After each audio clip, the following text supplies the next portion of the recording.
পালিয়ে যাচ্ছিস? সবসময় বলিস আমি পালিয়ে যাই, আর আজ সেই রেদ নিজে অপরাধীর মতো পালিয়ে যাচ্ছিস। নিজের দিকে তাকিয়ে শান্ত গলায় বলল কথাটা শুনে রেদ রায়ানের দিকে তাকালো। রেদের চোখ দুটো রক্তবর্ণ ধারণ করেছে, মনে হচ্ছে চোখ দুটো দিয়ে রায়ানকে শেষ করে দিবে। আমি তোর মতো নই, বুঝলি তুই? সেটাই, তুই অবুঝ হয়ে গেলি। নিজের রাগ আর জেদটাই তোর কাছে বড়, যার কারণে তোর হিতাহিত জ্ঞানটাও হারিয়ে ফেলেছিস। তোর মতো মানুষের কাছে আমার জ্ঞান নেওয়ার দরকার নেই, সামনে থেকে যা। মেহেরের সাথে তুই কেন এমন করেছিস? তোর রাগ তো আমার সাথে, তাহলে মেহেরকে টানছিস কেন? এইটা শুনে অট্ট হাসিতে ফেটে পড়ল রেদ। তুই হাসছিস যে? এতটাই বোকা সেটা আমার জানা ছিল না। তোকে বলেছিলাম না, তোর থেকে আমি সবাইকে কেড়ে নিয়ে তোকে একা করে দেব। তাহলে মেহের তোর কাছে কি করে যেতে পারে? এতদিন তোর সব অন্যায় আমি মেনে নিয়েছি, কিন্তু আর না। এবার তুই আমার লাইফে নিয়ে নাক গলানো বন্ধ কর। করবো না, আর তুই আমার কিছু করতে পারবি না। দেখ, এতদিন আমি কারোর সাথে মিশতাম না, কারণ তুই তাদের ক্ষতি করবি তাই। তাহলে এখনো তাই কর। দেখ, মেহেরের বাকি সবাই এক না আমার কাছে, কারণ আমি মেহেরকে আর বলতে পারলো না রায়ান। ভালোবাসিস তাই তো? এদিকে মেহেরকে ফেলে দেওয়ার কারণে তার কপাল কেটে গেছে, কিন্তু তখন থেকে সেই এক জায়গায় বসে আছে নিজের হাঁটুর ওপর মুখ দিয়ে। কোনো রেসপন্স নেই ওর। হঠাৎ মোবাইলের রিংটোন বেজে ওঠার কারণে তার ধ্যান ভেঙে যায়। দেখে তিতলি ফোন দিছে। বল। কই তুই? আমি আসছি। এর আবার কি হলো? এত সহজে ফোনটা রেখে দিল? সে যাই হোক। আর ওদিকে রেদ আর রায়ান। তোকে একা করার জন্য তোর আপনজনদের থেকে দূর করেছি। তোর লাইফে যারা আসতে চেয়েছিল তাদের সবাইকে দূর করে দিয়েছি, হোক সে ছেলে বা মেয়ে, যাদের সাথে তুই মিশতে চাইতি না। তাহলে ভাব, যাকে তুই ভালোবাসিস তাকে কিভাবে তোর কাছে যেতে দিই। রেদ, হ্যাঁ, তোর কাছ থেকে দূর করার জন্য আমি ওই থার্ড ক্লাস মেয়েটার সাথে কি করতে পারি তার কোনো ধারণা তোর নেই। দেখ রেদ, তোর যা ইচ্ছে আমার সাথে কর। মেহের তো তোর কোনো ক্ষতি করেনি। হঠাৎ করে রায়ানের এমন রেগে যাওয়াতে রেদ কিছুটা ঘাবড়ে গেল, কারণ রায়ানকে এতটা রাগতে কবে দেখেছে মনে নেই রেদের। মেহেরের কথা বলতে রায়ান এমন রিয়াক্ট করবে ভাবেনি রেদ, তাই ওকে আরও রাগানোর জন্য বলল। বাহ, হ্যাঁ, তো ভালোবাসা, তো আবার ওই থার্ড ক্লাস মেয়েটার জন্য। ভালোই জাদু জানি দেখছি। রায়ান যে দেওয়ানা হয়ে গেছে। কি, তা কি জাদু বললো? রেদ, রিল্যাক্স দোস্ত, আমি তোর সাথে আর কিছুই করবো না। যা করার সেটা হবে মেহেরের সাথে। তুই এরকম কিছু করবি না। আমি বুঝে গেছি, তোকে কিছু বলার চেয়ে মেহেরকে বলাটাই বেশি ভালো। আর তেমন কিছু করবো না, মেহের যাতে নিজেই তোর কাছে না যায় সেই ব্যবস্থা করব। কারণ তুই যে ওকে ছাড়বি না তা আমি জানি। নিজের অজান্তে রায়ান এমনটা করে নিজেই বোকা হয়ে গেল। তোর এত সাহস! রেদ তখনই রায়ানের কলার চেপে ধরল, কিন্তু রায়ান কোনো রেসপন্স করল না, শুধু মাথা নিচু করে দাঁড়িয়ে রইল। আমি তোকে... কিন্তু তার আগেই কেউ এসে রায়ানের হাত ধরল। রেদ তাকিয়ে দেখে নিহাল। রেদ, ছাড় ওকে। নেহাল, তুই জানিস না। তোদের দেখে আমি বুঝতে পারছি না এখানে কি হতে পারে। তুই ছাড় ওকে। ও আমাকে মেরেছে। রেদের মুখে এই কথা শুনে নিহাল একটু অবাক হলো, কারণ রায়ান কাউকে মারতে পারে না, আর রেদ যদি ওকে মেরে ফেলে তাও রেদকে কিছু করবে না রায়ান। থাও, ছাড়। নিহালের কথার অবাধ্য হওয়ার সাধ্য রেদের নেই, তাই সে রেগে গজগজ করতে করতে চলে গেল। তুই ঠিক আছিস? কিছু না বলি রেদকে একটা থাপ্পড় দিল। আমি রেদকে মারলাম, আর তুই কিনা আমাকে বলছিস আমি ঠিক আছি কিনা। বলছি, কারণ আমি রেদের যেমন ফ্রেন্ড তেমন তোরও। তাই আমি জানি রেদ এমন কিছু করছে যার জন্য তুই এমনটা করেছিস, মানে বাধ্য হয়েছিস। একটা তাচ্ছিল্যের হাসি দিয়ে চলে গেল। হ্যাঁ, নিহাল, রেদ আর রায়ান জানের দোস্ত ছিল। একটা দুর্ঘটনা সবার জীবন বদলে দেয়। রেদ খোলামেলা স্বভাবের হলেও রায়ান একটু চাপা স্বভাবের, আর নিহাল এদের গাইড বলা যায়, যা এখন শুধু অতীত। শালার ফ্রেন্ড পাইছে একজন, মানে আরেকজন অভিমানী। না এদিক যেতে পারি না ওদিক। শালার তোদের সাথে কেন যে আমার বাজে না আল্লাহ জানে। তাইলে এসব চিড়িয়াখানার শিম্পাঞ্জির হাত থেকে তো বাঁচতাম। দুঃশালা, এদের জন্য আমি পাগল হয়ে গেলাম। কবে যে ওদের হাত থেকে বাঁচবো। ওদিকে নিহালের কাহিনী দেখে কেউ হাসছে। মেহের ওই রুম থেকে বেরিয়ে হাঁটতে থাকে। হঠাৎ কেউ ডাক শুনতে পায়। পিছনে তাকিয়ে দেখে মেহের ওই রুম থেকে বেরিয়ে হাঁটতে থাকে। হঠাৎ কেউ ডাক শুনতে পায় মেহের। সে পেছনে তাকিয়ে দেখে রায়ান দাঁড়িয়ে ডাকছে তাকে। মেহের আর কিছু না ভেবেই চলে যেতে নেয়, কিন্তু তার আগেই রায়ান এসে মেহেরের হাত ধরে নিজের দিকে ফেরায়। তারপর বলল, কি হলো, আমাকে দেখে পালাচ্ছ কেন? কি হলো? হঠাৎ মেহেরের দিকে তাকিয়ে রেগে গেল। চলো আমার সাথে। মেহেরের হাত ধরে নিয়ে যাচ্ছে, আর মেহের নীরব দর্শকের মতো দেখছে। ওকে নিয়ে একটা বেঞ্চে বসিয়ে কোথাও যেন চলে যায়, আর মেহের শুধু তাকিয়ে দেখছে আর ভাবছে। আমি কিভাবে রায়ানকে রেদের কথা বলবো। তারপর রায়ান হাতে একটা ফার্স্ট এড বক্স নিয়ে আসে। তারপর বলে, কপাল কিভাবে কাটলো? ড্রেসিং করে ওষুধ লাগিয়ে দিয়েছি। আর লাফালাফি কম করবে। শুধু রায়ানের তাকিয়ে আছে আর দেখছে। রায়ান মাথা নিচু করে কাজ করছে আর বলছে। তারপর রায়ান চলে যেতে ধরেই বসে পড়ল। তারপর কি মনে করে যেন মেহেরের ঠোঁটে হাত দিয়ে ঠোঁটটা মুছে দিল আর বলল, ঠোঁটটা কেটে গেছে একটু। আসলে এত লাফালাফি করো কেন যে পড়ে গিয়ে ঠোঁটটাই কেটে ফেলেছ? ও এভাবে কথা বলছে কেন? তাহলে রায়ান কি কিছু বুঝতে পারলো? একটু সাবধানে পথ চললেই তো পারো। রায়ান, আমি কিছু তোমার ক্লাসের সময় হয়ে গেছে। আজ আমি বাসায় যাব। আমি পৌঁছে দিয়ে আসি। আমি একাই যেতে পারবো। চুপচাপ চলো আমার সাথে, আমি বাইক নিয়ে আসছি। মেহের আর কথা বাড়ালো না। তিতলিকে ফোন দিয়ে বলে দিল সে বাসায় যাচ্ছে। মনে মনে ভাবছি, একটা মানুষ কিভাবে এমন হয়। উনি খুব ভালোভাবেই বুঝতে পেরেছে সেটা কোন দাগ হতে পারে, তাও এমন শান্ত রিয়্যাক্ট করলো কিভাবে। এইসব ভাবতে ভাবতে বাইক থেমে গেল। কি হলো? তোমার বাসায় এসে গেছে। এত তাড়াতাড়ি? আর কিছু বলার আগেই চুপ হয়ে গেল। তারপর বাড়ির ভেতর যেতে ধরলো। মেহের, হুম। তোমাকে এভাবে ভালো লাগে না। তোমার হাসি মুখে দুষ্টুমিতেই ভালো লাগে। রায়ান, যা হয়েছে তাতে তোমার কোনো দোষ নেই, সব ভুলে যাও। আসলে মেহেরকে কিছু বলতে না দিয়েই রায়ান চলে গেল। সরি মেহের, রেদ, যা করেছি সবই আমি জানি। শুধু আমার জন্য আজ তোমাকে কষ্ট পেতে হচ্ছে। তুমি চিন্তা করো না, আমি সব ঠিক করে দেব, আই প্রমিস। তারপর আর 2 দিন মেহের ভার্সিটি যায়নি। বাঘিনীর ডাকে ঘুম ভেঙে যায়। ঘুম ভেঙে গিয়ে বসে। আজ সত্যি একটা কথা বলো, তুমি কে? আমার মায়ের বেশি কোনো রাক্ষসী? বলো, আমার আপন মাকে কোথায় রেখেছো? মানে তোর মাথা খারাপ হলো নাকি? সকাল সকাল কি বলছিস এসব? তা নয়তো কি বলবো তোমায়? সবসময় রাক্ষসীর মতো করো কেন? আজ 2 দিন হলো ভার্সিটিতে যাওয়ার নাম গন্ধ নেই। রেডি হয়ে ভার্সিটিতে যাও, না হলে আজ কপালে দুঃখ আছে। থাকবে না? তোমার মতো যার মা আছে তার আবার দুঃখ কেমনে থাকবে না?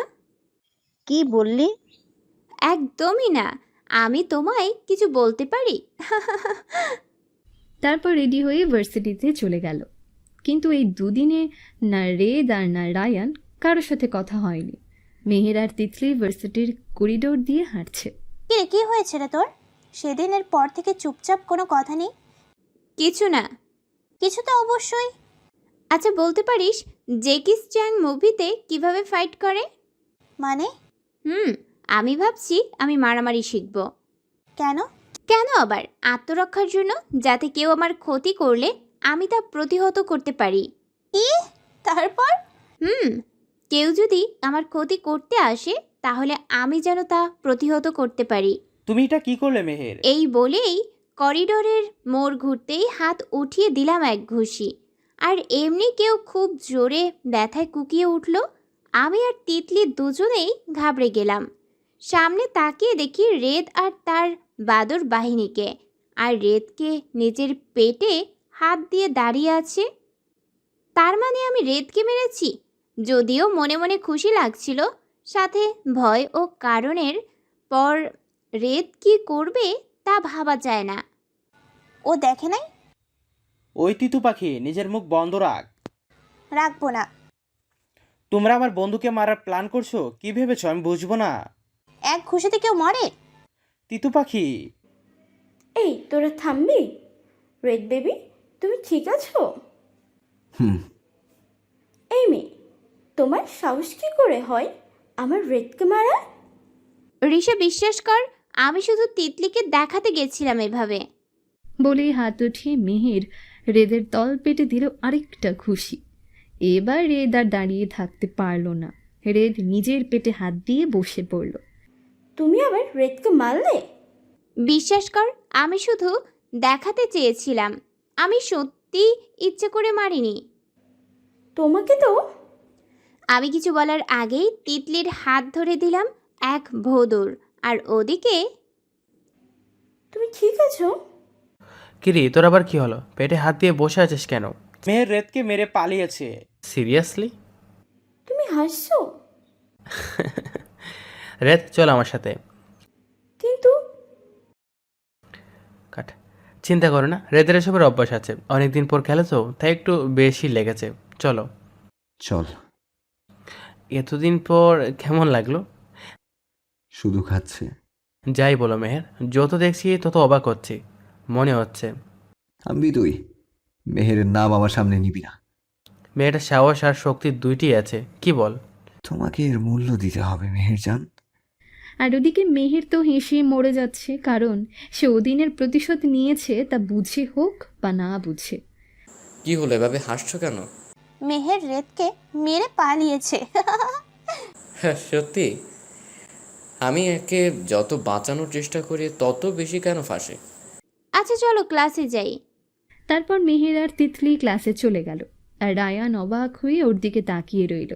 তারপর মেহের ক্লাস করে বাসায় চলে গেল। রাতে খাবার টেবিলে মেহ, কি খবর? ভার্সিটি কেমন চলছে? আর 2 দিন ভার্সিটিতে যাওনি কেন?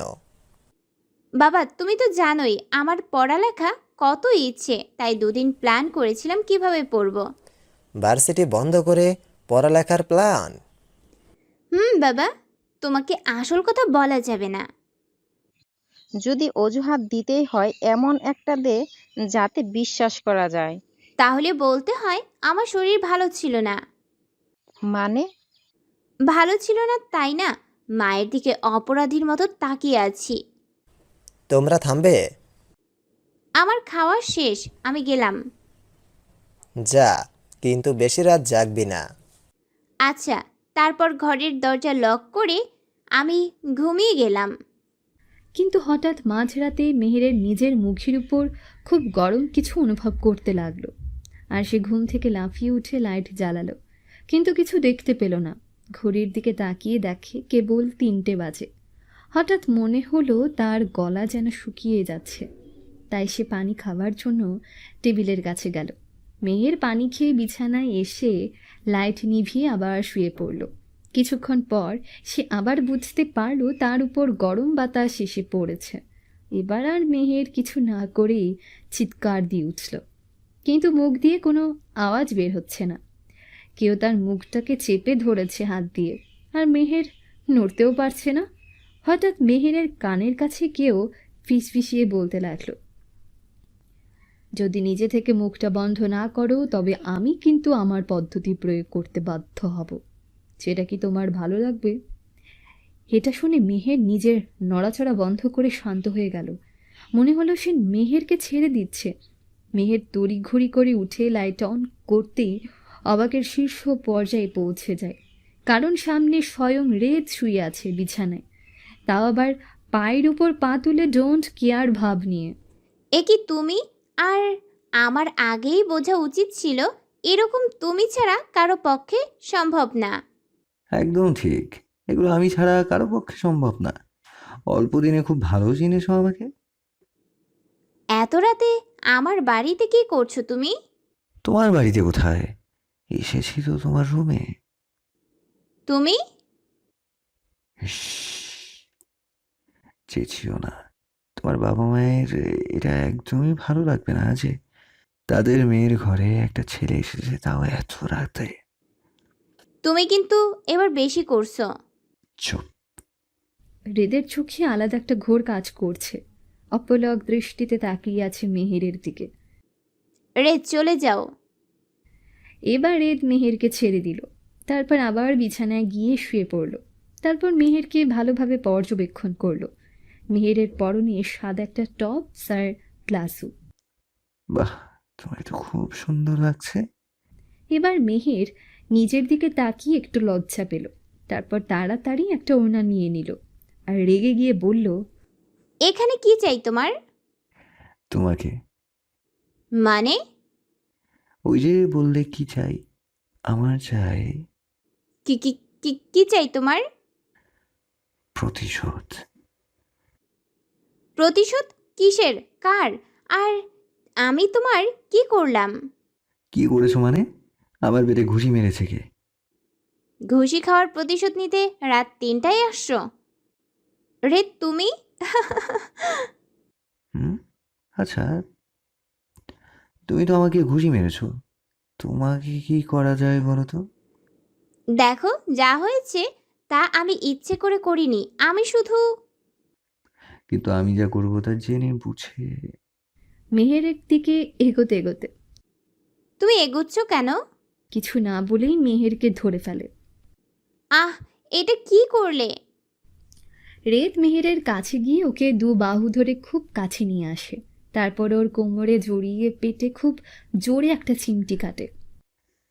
তুমি আমার পেটে ঘুষি দিয়েছো আর আমি চিমটি দিলাম, হিসেব বরাবর। কি? আবার রেদ মেহেরের ঠোঁটে আঙ্গুল দিয়ে বলল, বলেছি না চিল্লাবা না, প্রতিশোধ এখনো বরাবর হয়নি। মানে? রেদ মেহেরের দিকে এগিয়ে আসতেই মেহের চোখ বন্ধ করে মাথা নিচু করে ফেলল। এটা দেখে রেদ বাঁকা ঠোঁটে হেসে দিল। তারপর মেহেরের কানের কাছে গিয়ে বলল, এভাবে মাথা নিচু করো না, কিছু করার ইচ্ছা বেড়ে যায়। এটা শুনে মেহের রেদকে ধাক্কা মেরে সরিয়ে দিল। চিন্তা করো না, আজকে আর কিচ্ছু করবো না, বাকিটা কালকের জন্য তোলা থাক। মানে? মেহের আর কিছু বলার আগেই রেদ উঠে জানালা দিয়ে নেমে চলে গেল। ও, তার মানে ব্যাটে জানালা দিয়ে আসছিল? আল্লাহ মাবুদ জানে কালকে কি করবে। মাবুদ রক্ষা করো। হঠাৎ করে আবার রেদ বলে উঠল, করবে না, দেখে নিও। এ কি, তুমি যাওনি? একটা কাজ বাকি ছিল, সেটাই শেষ করতে আসলাম। কি কাজ? কি কাজ বলে কি লাভ, করেই দেখাই। কোনো দরকার নাই, চলে যাও। তারপর রেদ মেহেরের কোমর ধরে একেবারে কাছে নিয়ে আসে। তারপর ওর বেনি থেকে বেরিয়ে যাওয়া বাতাসে দোলা চুলগুলোতেই হালকা ফু দিয়ে তা কানে গুজে দেয়। মেহের শুধু অবাক হয়ে দেখছে রেদকে, আর রেদ নেশা মিশ্রিত দৃষ্টিতে এগিয়ে যাচ্ছে মেহেরের ঠোঁটের দিকে। তা দেখে মেহের নিজের চোখ দুটো বন্ধ করে নেয়, কিন্তু কেন তা সে নিজেও জানে না। হঠাৎ সে নিজের কপালে গরম ঠোঁটের ছোঁয়া অনুভব করতে পারে। রেদ মেহেরের কপালে কিস করে বলে, আমার বাকিটা কাজ শেষ। তারপর রেদ মেহেরকে ছেড়ে দিয়ে চলে গেল, আর মেহের ওর যাওয়ার দিকে চেয়ে রইল। কি চায় ও আমার থেকে? কেন করছে এমন? এসব শুধুই কি আমাকে জ্বালানোর জন্য, নাকি অন্য কিছু? তাহলে কি? আমি কিছুই বুঝতে পারছি না রেদের। খুব শান্তভাবে জানালার দিকে তাকিয়ে ভাবছি আমি কথাগুলো। কি ভাবছি আমি এসব? তারপর বিছানায় গিয়ে শুয়ে পড়ে। কখন যে ঘুমিয়ে পড়ে নিজেও জানে না মেহের। সকালে ঘুম থেকে উঠিয়ে তিতলিকে ফোন দিল। ওই, আমি আজ ভার্সিটিতে যাব না রে। তোর মাথা ঠিক আছে? কেন? আজকে যে অ্যাসাইনমেন্ট জমা দিতে হবে ভুলে গেলি? আজকেই দিতে হবে? আজকেই। তাইলে আর কি করার, আসছি আমি। আচ্ছা, রাখি। বাস যখন নিজের কাছে টানে তখন চারদিক দিয়েই টানে। মেহু, মা। তারপর কি আর করার, রেডি হয়ে ভার্সিটিতে চলে গেলাম। এদিকে ভার্সিটিতে ঢুকে আমি আর তিতলি তো অবাক। কিরে, সবাই ওদিকে যাচ্ছে কেন রে? আমি কি করে জানবো? আমি তো তোর সাথেই এসেছি। তাই তো, তুই কেমনে জানবি? ওই চল ওইদিকে গিয়ে দেখি। তিতলি আর মেহের নোটিশ বোর্ডের সামনে গিয়ে অবাক, কারণ নোটিশ বোর্ডে বড় বড় করে লেখা I want to kiss you Meher. Meher তাড়াতাড়ি সব পোস্টারগুলো ছিঁড়ে ফেলে আর সবাই মেহেরের দিকে আর চোখে তাকায়। তখনই রেদ আসে আর ওকে সবাই জায়গা দেয় নোটিশ বোর্ডে, মানে মেহেরের কাছে যাওয়ার জন্য।